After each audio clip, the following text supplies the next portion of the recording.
पार्वती, तुम्हारे मत्स्य कन्या के रूप में अवतरण करने के पश्चात मैं अत्यंत व्यथित था, किंतु अब ऐसा प्रतीत हो रहा है कि मैं पुनः एक नवीन दाम्पत्य जीवन आरंभ करने जा रहा हूं। तुम तंत्र ज्ञान प्राप्त करने के अधिकारी हो चुकी हो। आओ, हम अपने अधूरे कार्य को पूर्ण करते हैं।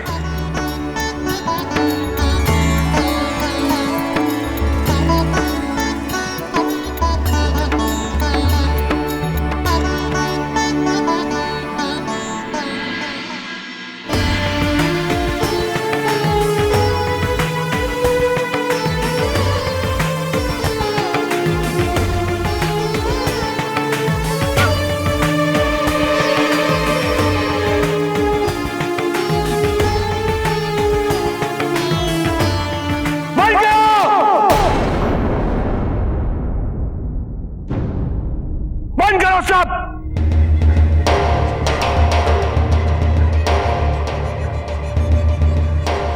किस बात का आनंद मना रहे हो तुम सब? क्या इस बात का आनंद मना रहे हो कि मेरी मृत्यु निकट आ गई है? क्या तुम सबको ज्ञात है कि शिव और पार्वती कैलाश पहुंच चुके हैं? धिक्कार है तुम लोगों पर। हमने कहा ना आपको, आप चिंता मत करिए। चिंता ना करके ही यह स्थिति उत्पन्न हुई है।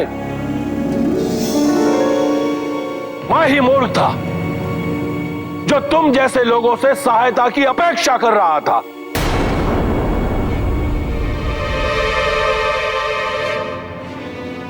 रक्तबीज, धूम्रलोचन, तुम पृथ्वी लोक जाओ और सबका नाश कर दो।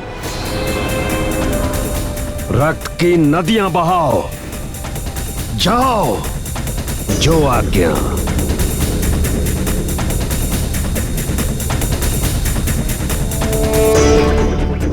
परंतु इससे क्या लाभ होगा? इससे महादेव कुपित होंगे, क्योंकि महादेव को कैलाश और पृथ्वी से बहुत लगाव है। वो उन पृथ्वीवासियों की रक्षा करने अवश्य आएंगे।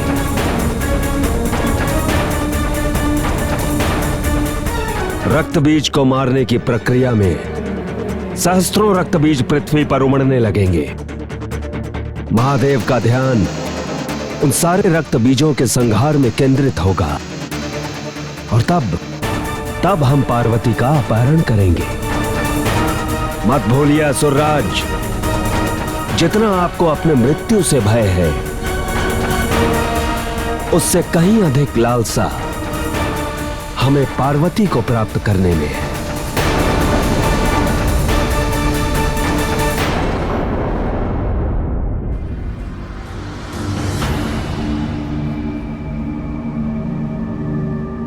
मुंडमाल धारण करो पार्वती।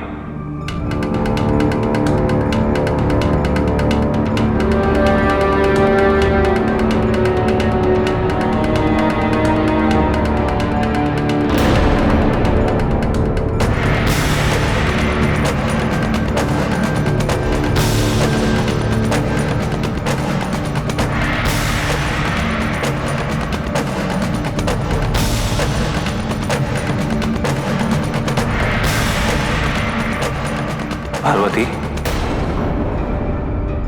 अभी भी कोई शंका है तुम्हारे मन में? नहीं स्वामी, अब आपके और हमारे मध्य किसी शंका का कोई स्थान नहीं है।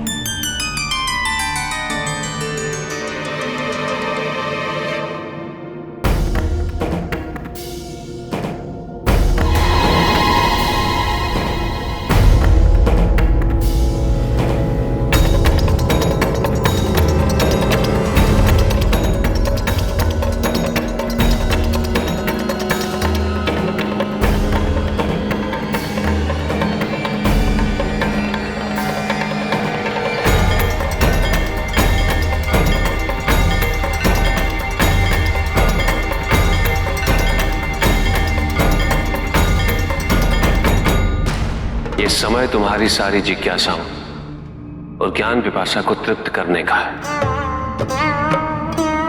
जिनके उत्तर हेतु तुम इतनी अधीर और व्याकुल थी। तुम अवश्य ये जानने को इच्छुक हो पार्वती, ये मुंडमंडल किनके है, इनकी व्यथा का कारण क्या, क्यों मैं स्वयं इनकी वेदना से ग्रस्त हूं। सत्य यह है पार्वती, ये मुंडमंडल तुम्हारे,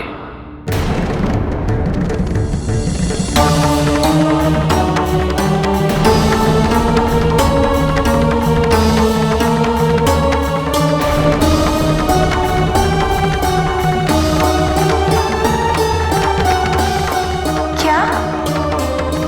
प्रेत से दिखने वाली ये आत्माएं वास्तव में आत्माएं नहीं है पार्वती, ये तुम्हारे गत जन्मों की इच्छाएं हैं, जिन्होंने तुम्हें मुझसे मिलने नहीं दिया था।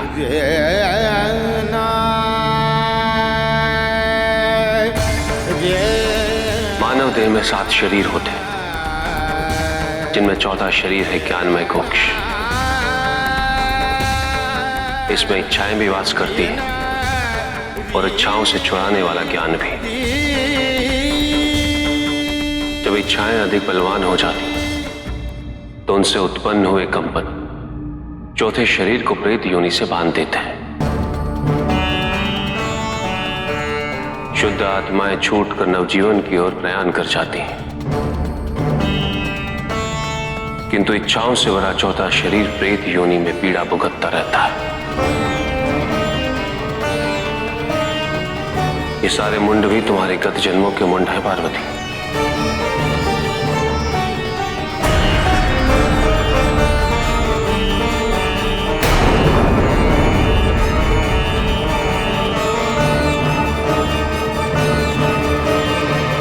फिर आपने इन अतृप्त आत्माओं को अब तक मुक्ति क्यों नहीं प्रदान की स्वामी?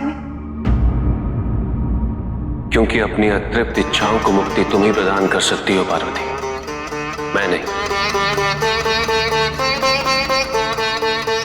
और इसका एकमात्र माध्यम है ज्ञान को संपूर्ण रूप से ग्रहण करना।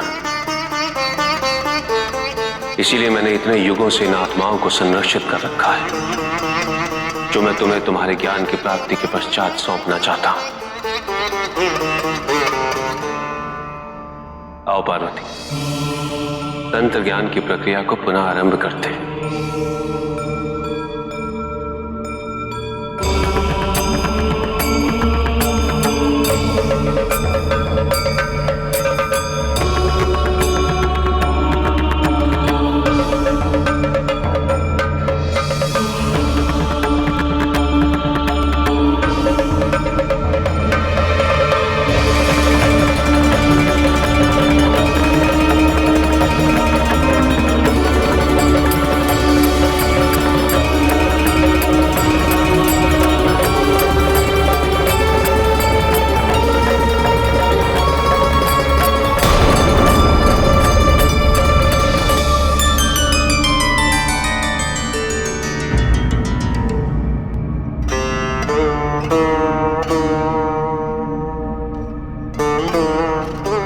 संसार में सब नाशवान है पार्वती,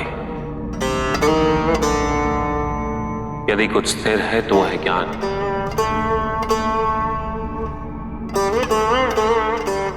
इसीलिए अपने प्राण तजने का समय आए तब भी यह ज्ञान नहीं तजना चाहिए।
आज महादेव का सारा गुण ज्ञान पार्वती में समाहित हो गया है।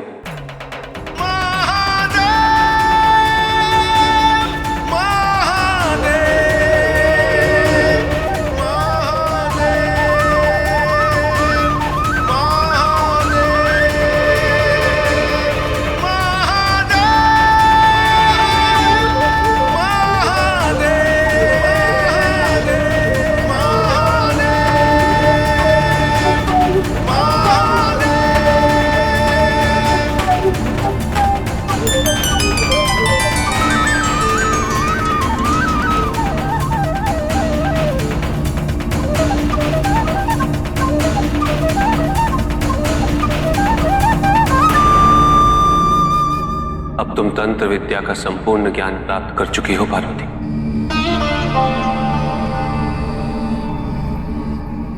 अब तुम इस मुंडमाल की असीम शक्तियों को अपने अंदर धारण कर अपने शरीर के अष्ट चक्रों नाड़ी में समाहित कर लो। किंतु ज्ञात रहे पार्वती, ये वही शक्तियां हैं जो आने वाले समय में इस संसार के कल्याण हेतु और दैत्य शक्तियों का नाश करने में तुम्हारी सहायता करेंगे।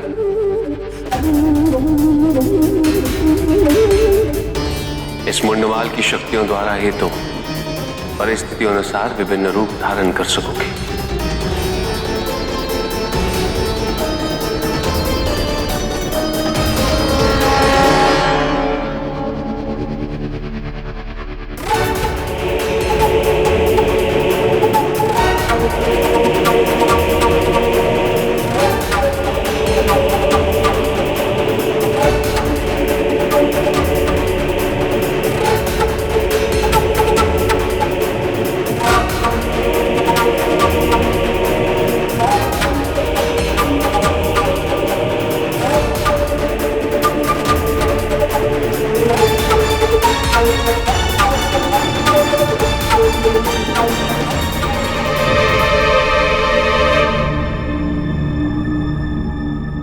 हम अपने विगत जन्मों की सारी अधूरी इच्छाएं और सभी प्रेतों को अपने अंदर समाहित कर रहे हैं।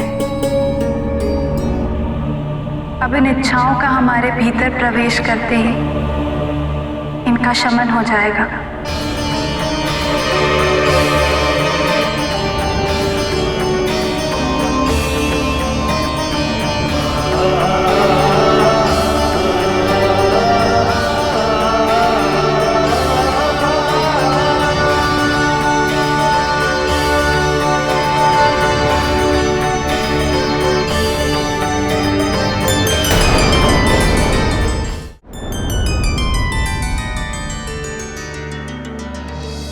आदिशक्ति ने समय के प्रारंभ में स्वयं के 3 भाग किए थे। सृष्टि के लाभ हेतु संपत्ति, ज्ञान और शक्ति का रूप धारण किया। ज्ञान को आश्रय मिला देवी सरस्वती के स्वरूप में, संपत्ति को देवी लक्ष्मी का, किंतु शक्ति को आज तक किसी का आश्रय नहीं था, निराश्रय थी। इसी कारण असुर, दैत्य, यक्ष अपनी अपनी शक्तियों का दुरुपयोग करते रहे। अंततः शक्ति को देवी पार्वती में आश्रय मिलेगा और शक्ति का दुरुपयोग करने वालों को दंड प्राप्त होगा। ठीक उसी प्रकार जैसे अयोग्य प्रकार से संपत्ति संग्रह करने वालों को दंड प्राप्त होता है, और ज्ञान का दुरुपयोग करने वाले ब्रह्म राक्षस की योनि में उत्पन्न होते हैं। सत्य कथन प्रभु, सत्य कथन। असुरों का वध, शुंभ, निशुंभ, तारकासुर, इन सब का वध होगा और स्वर्ग पर हमारा पुनः आधिपत्य स्थापित हो जाएगा। धन्य है महादेव, अब हमारी प्रतीक्षा समाप्त हुई। किंतु अभी कुछ विलंब शेष है।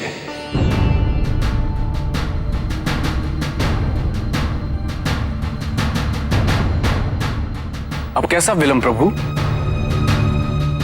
अब तो महादेव ने स्वयं माता पार्वती को स्वीकार कर लिया है,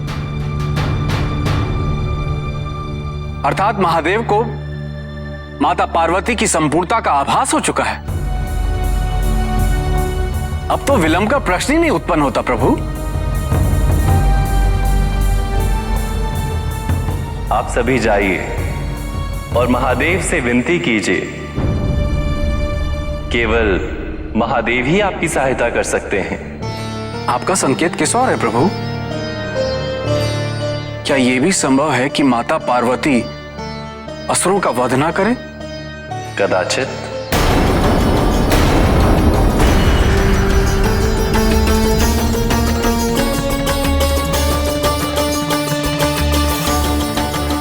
किंतु असुरों और दानवों से संसार को मुक्ति दिलाना माता पार्वती का धर्म है।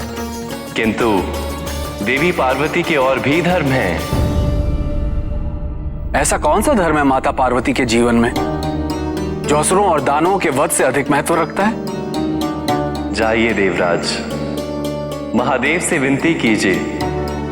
केवल वही मना सकते हैं देवी पार्वती को।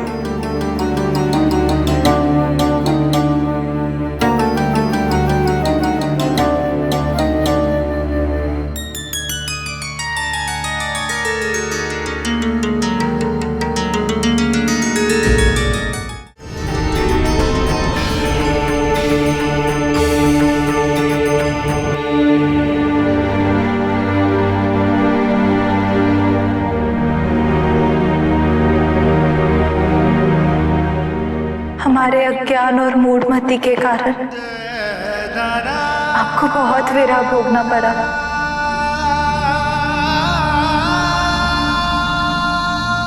किंतु अब ना तो कोई विरह है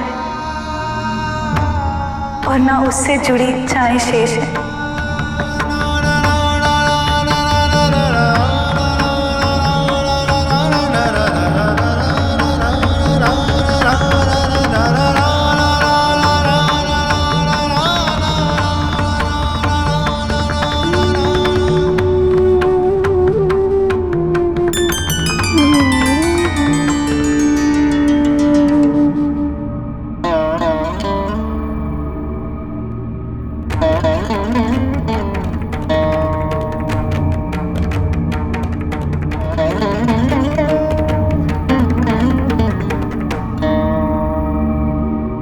अब तुम इस मुंडमाल की असीम शक्तियों को अपने अंदर धारण कर अपने शरीर के अष्ट चक्रों नाड़ी में समाहित कर लो। ये वही शक्तियां हैं जो आने वाले समय में इस संसार के कल्याण हेतु और दैत्य शक्तियों का नाश करने में तुम्हारी सहायता करेंगी। इस मुंडमाल की शक्तियों द्वारा ही तुम परिस्थितियों अनुसार विभिन्न रूप धारण कर सकोगे।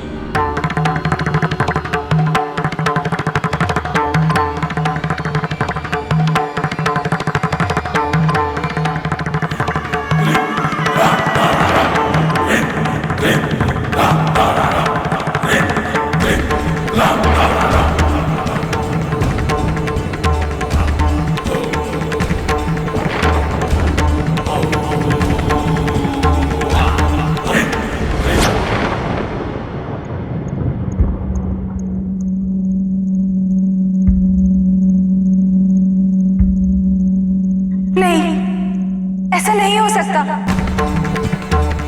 ये सत्य नहीं हो सकता, क्योंकि यदि ये सत्य हुआ तो अनर्थ हो जाएगा। दृश्य का रहस्य तंत्र विद्या के प्रयोग से जानना ही होगा।